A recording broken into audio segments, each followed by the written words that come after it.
ሰላም እንዴት ናችሁ? እኔ አቤኔዘር እባላለሁ። ዛሬ አንድ ሐሳብ ይዤ ወደ እናንተ መጥቻለሁ።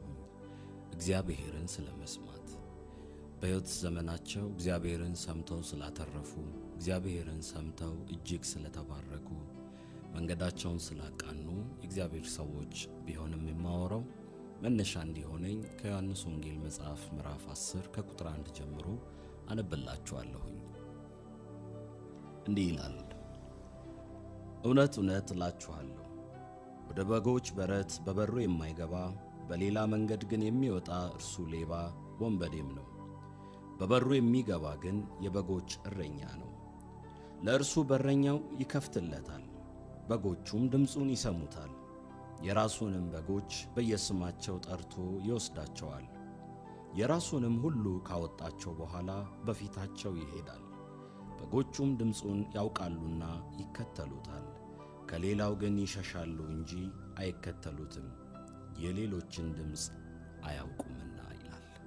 በአዲስ ኪዳን ኢየሱስ ክርስቶስ እረኛችን፣ እኛ አማኞች ደግሞ በጎቹ እንደሆንን ሲናገር፣ እግዚአብሔርን ሰምተው ስለተባረኩ ሰዎች ደግሞ አንስተን ስናወራ ከዚህ ክፍል ራሱ በዚህ ክፍል ምዕራፍ 10 ቁጥር 27 ላይ እግዚአብሔርን ድምፁን የሚሰሙ በጎች እንዴት አትራፊ እንደሆኑ፣ ሕይወት እንደሚያገኙ፣ የዘላለምን መንገድ እግዚአብሔር በልጁ ድምፅ በልጁ መሪነት በኩል በረኝነቱ እንዴት ፍሬያማ አድርጎ እንደሚሰጣቸው ነው የሚናገረው።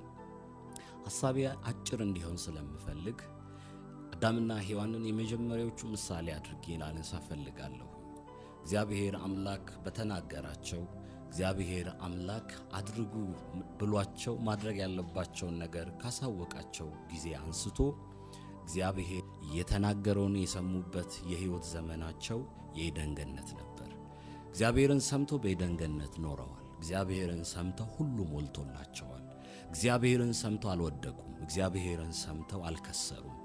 ትዳራቸው ያማረ፣ መተፋፈር የሌለበት፣ ስብራት የሌለበት፣ ምክንያቱም በመካከላቸው እግዚአብሔርና ድምፁ አለና።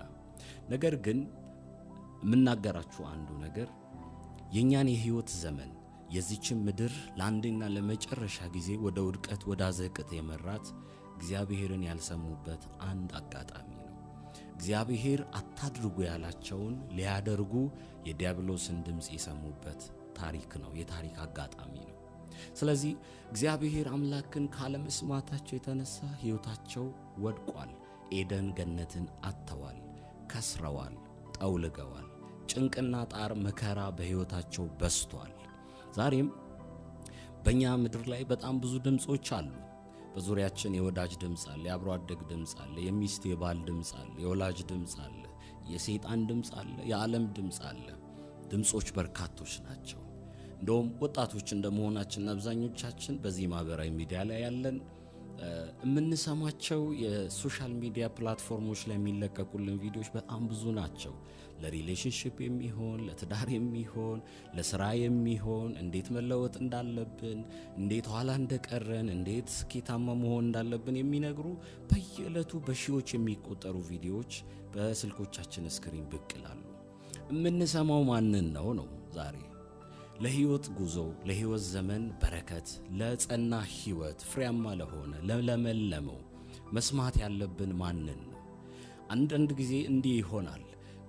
የሚገጥሙን ችግሮች፣ የሚገጥሙን መከራዎችና እጅግ አሳዛኝ ነገሮች መፍትሄን እንድንፈልግ ከቦታ ቦታ እንድንከራተት መፍትሄ ይሰጡናል ብለን ያመናቸው ሰዎች ጋር፣ አንዳንዴ መጽሐፎች ጋር፣ ሌላ ጊዜ ደግሞ እንዲህ ወደ ኢንተርኔቱ ዓለም ብቅ እንላለን። ነገር ግን እኛ አማኞች ምንጭ አለን፣ የተገኘንበት መገኛ አለን። ምናልባትም ወድቆ የተሰበረን በግ ገራዥ ቤት አንወስደውም። ምክንያቱ ለምንድን ነው ከተባለ የዛ የተሰበረ በግ ፈውስ ገራዥ ቤት የለምና። ስለዚህ ሰው ውስጡ ከታመመ፣ ስሜቱ ከታመመ፣ የሕይወት ዘመኑ እቅዱ ከታመመ፣ ውስጡ ከተረበሸ፣ ሰላም ከሌለው፣ እርካታ ከሌለው እነዚህን ነገሮች ፍለጋ ሌሎች ነገሮችን አድርጎ አያዋጣውም፣ አይሆነውም። ምክንያቱም የተገኘው ከእግዚአብሔር ነው።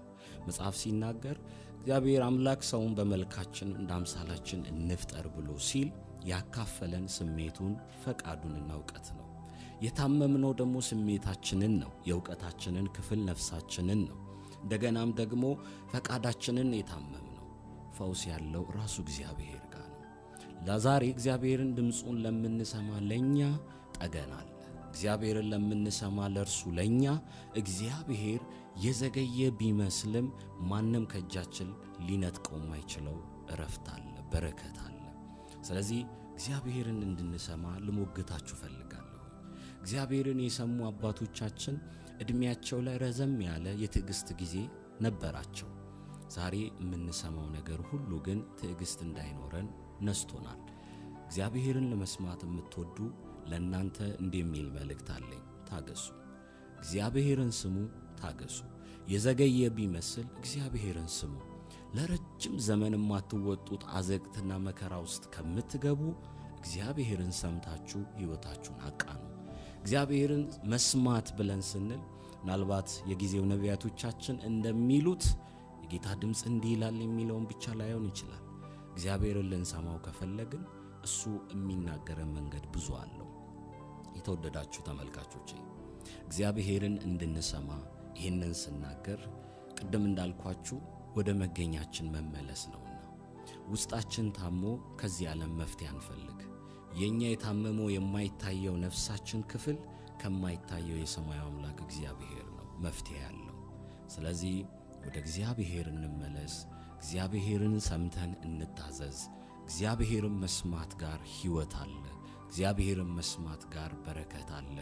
ምናልባትም ቁጥር 27ን ላንብብላችሁ።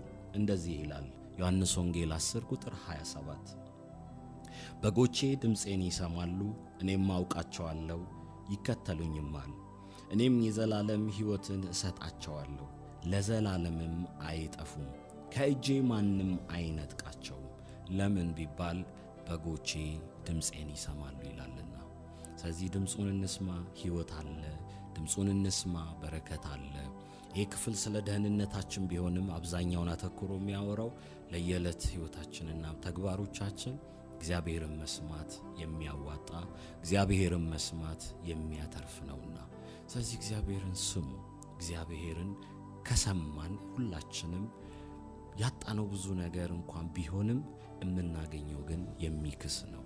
ምክንያቱም እግዚአብሔር ምን እንደሚያስፈልገን ያውቃልና። ብዙ ባንቸኩል፣ ብዙ ባንቅበዘበዝ፣ ብዙ የዚህ ምድር ስኬት እያሳደድን ከእግዚአብሔር ዓላማ ስተን እንዳንገኝ። ስለዚህ የተወደዳችሁ በዚህ የምታዩ ይህንን ድምፅ የምትሰሙ ታላላቆቼ፣ እህቶቼ፣ ወንድሞቼ በተለያየ የዓለም ክፍል ያላችሁ እግዚአብሔርን በመስማት የሚገኘውን እረፍትና በረከት እንድትጠቀሙ እንድትባረኩበት አደራ እላችኋለሁኝ። በዚሁ ሐሳብ ሌላ ጊዜ ሰፋ አድርጌ እስከምመጣ የዘላለም አምላክ እግዚአብሔር ይባርካችሁ። ቤታችሁ፣ ሕይወታችሁ የለመለመ የተጠበቀ ይሆንላችሁ። የጌታ ሰላም ከሁላችሁም ጋር ይሁን።